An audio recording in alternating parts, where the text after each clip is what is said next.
Hello viewers, good morning. Daily ভোগসভা ব্লগে আপনাদের সবাইকে অনেক অনেক স্বাগত। আশা করি সবাই ভালো আছেন।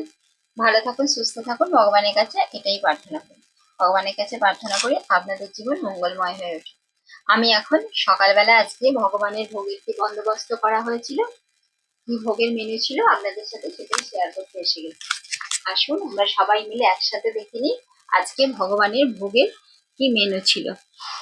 দেখুন, টোটাল ভোগটা, কমপ্লিট ভোগটা আমি দেখিয়ে দিচ্ছি। ভগবানের এইভাবে সাজানো হয়েছে। এবার একে একে আমি শেয়ার করে নিচ্ছি আপনাদের সাথে। প্রথমেই এখানে ভেজানো বাদাম নিবেদন করা হয়েছে, রেগুলার যেমন নিবেদন করা হয়ে থাকে। আর সঙ্গে এখানে আছে অঙ্কুরিত ছোলা, অঙ্কুরিত মুগ কড়াই, দুটোই সেদ্ধ করে নিয়ে শুকনো লঙ্কা শুকনো খোলায় ভেজে নিয়ে ওটা ভালো করে ঘুরিয়ে ভগবানকে ব্ল্যাক সল্ট দিয়ে এর মধ্যে মাখিয়ে নিবেদন করা হয়েছে। আজকে একটু অন্য রকমের ব্যবস্থা মুগ কড়াই আর ছোলার মধ্যে। আর এখানে ফলে আছে আম আর তরমুজ, দুটোই সুন্দর করে প্লেটে সাজিয়ে নিবেদন করা হয়েছে। আর এখানে আছে ভেজানো মুগ ডাল। আজকে আম আর তরমুজ দিয়ে ভেজানো মুগ ডাল মাখা হয়েছে। কলা বাড়িতে বাড়ন্ত ছিল, তাই জন্য আম আর তরমুজ দিয়ে মাখানো হয়েছে, আর ওপরে কিছুটা সাজিয়ে দেওয়া হয়েছে।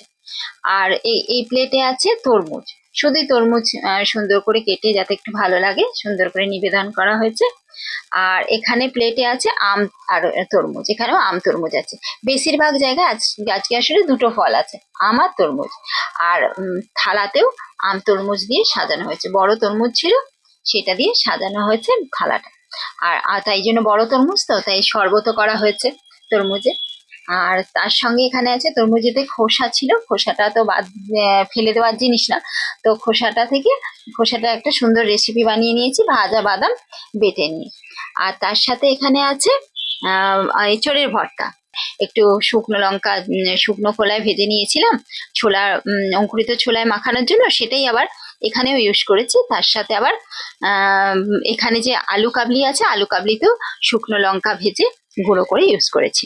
আলু কাবলির মধ্যে আলু সেদ্ধ করে নিয়েছিলাম, কিছুটা শসা আর অঙ্কুরিত কাঁচা ছোলা, অঙ্কুরিত কাঁচা মুগ কড়াই, এটা সেদ্ধ করিনি, কাঁচা সবই এগুলো কাঁচা, খালি আলুটাই সেদ্ধ করা।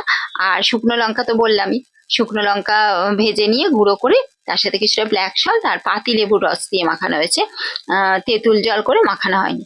এইভাবে আলু কাবলিটা করে ভগবানকে নিবেদন করা হয়েছে। আর সঙ্গে এখানে আছে বাদামের লাড্ডু, গোটা বাদামের লাড্ডু কাল রাত্রিবেলা বানিয়েছিলাম। আর কিছুটা বাদাম হচ্ছে গোটা বাদাম গুড় দিয়ে, মানে আখের গুড় দিয়ে মাখিয়ে নিয়েছিলাম, ঝুড়ো ঝুড়ো করে মাখিয়ে নিয়েছিলাম সেইটা। আর গোটা বাদামের লাড্ডু দুটো নিবেদন করা হয়েছে। আর সঙ্গে তো বললাম বড় তরমুজ ছিল, তরমুজের শরবত করে নিবেদন করা হয়েছে। আর তার সঙ্গে জল। তো আজকে ভগবানের ভোগের বন্দোবস্ত আপনাদের সাথে শেয়ার করে নিলাম। আপনারা কমপ্লিট ভোগের বন্দোবস্ত কেমন ছিল সেটা কমেন্টের মাধ্যমে জানাবেন। আর সবাই ভালো থাকবেন, সুস্থ থাকবেন, সাবধানে থাকবেন। ভিডিওটা ভালো লেগে থাকলে একটা লাইক, শেয়ার ও সাবস্ক্রাইব করার রিকোয়েস্ট রইল। আর নোটিফিকেশনের জন্য বেল আইকনটা অবশ্যই প্রেস করে দেবেন, যাতে আমি ভিডিও দেওয়ার সঙ্গে সঙ্গে আপনাদের কাছে পৌঁছে যায়। তাহলে আজকের মতো ব্লগ এখানেই শেষ করলাম।